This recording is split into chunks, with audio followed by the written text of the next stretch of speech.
Hey, what's going on, everybody? This is Tyrone back with Tech Life. One other thing that I did notice, on to the next, Verizon.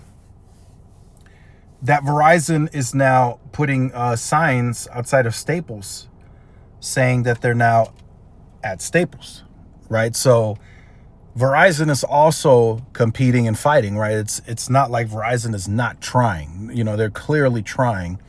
Project 624, trying to, create better customer service, better experience, expand its brand and retail presence any way they can. As you can see here, they're now at Staples. But there's clearly a lot left to be desired. Like, people want more out of Verizon as it pertains to the number, including me, right? If you look at the numbers, everything is trending down as of Q2, right? There is some momentum. Yeah, they still gained, I think it was like 278,000 FWA customers, but it is down. Everything is down since, the previous quarter and maybe even year over year, right? So, and churn is flat. So are we expected to give them a couple of months because they just launched Project 624? Yes, of course, we got to give them some time. But how many times have we given them time on changes like my plan and more value and this and that, and it hasn't really resulted in anything too crazy, right? The FWA thing was going to always, in my view, this is my view, was always going to be easy because cable is crazy. Cable is hated. People want to get out of cable. So that one was never going to be too hard. It was just going to be more of the limitations of the spectrum. That was going to be the biggest red tape and roadblock. But wireless is saturated, so it's not as easy anymore as it once was for Verizon. I've brought this up several times. Verizon really had network dominance during LTE. Like, even more than what T-Mobile enjoys in 5G, right? In terms of availability and reach. Verizon had network dominance that was, during those times, it was beyond belief. If I would have been making videos back then, the amount of objectivity needed during that time was crazy. I would have had to borderline say all the other networks suck compared to this, right? There was no balance. If one network was decent, right, it was still didn't stack up to what Verizon offered during that time. That was literally like the difference of driving a luxurious vehicle versus driving a Ford Pinto, right? Like, it was that big of a difference. And Verizon had it. They really, really had it back then. I still really can't put it truly into words. For those of you who followed Root back then, in some of the metro markets, 40s, T-Mobile, Sprint, Cricket, at the time that was being tested, they would score in the 40s, 45, 50s. And Verizon would be like 91, 92, 94. AT&T 77.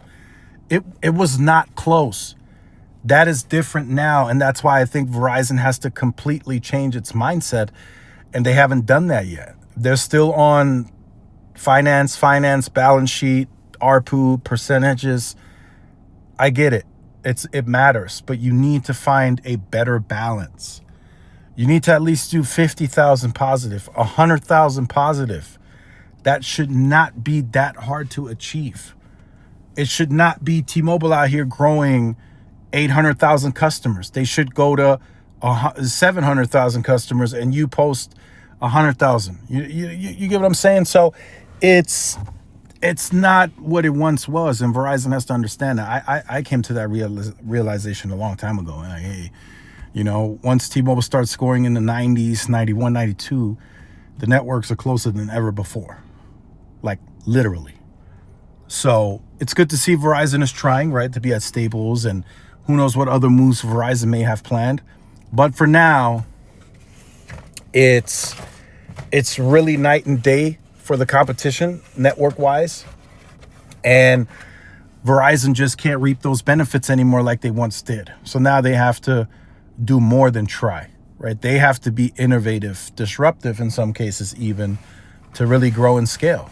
And now that T-Mobile has achieved that business deal with the cable players, I mean, they're putting their foot in Verizon's bubble in a big way. And I know they kind of downplayed it at the earnings call, but T-Mobile was not done there. For those of you who believe that spiel that Mike Sievert gave, I mean, I got some water to sell you, right? That's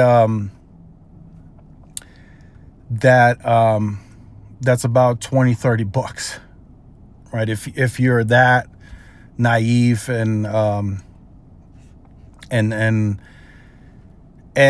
that's really where this is headed.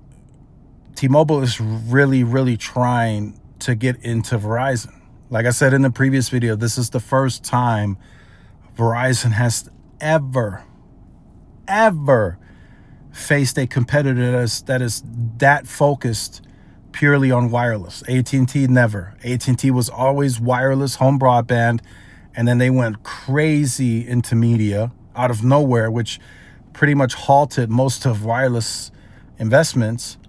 And now T-Mobile's here, and they're strictly investing wireless, right? Wireless. We need to grow. We need to do this. We need to do that.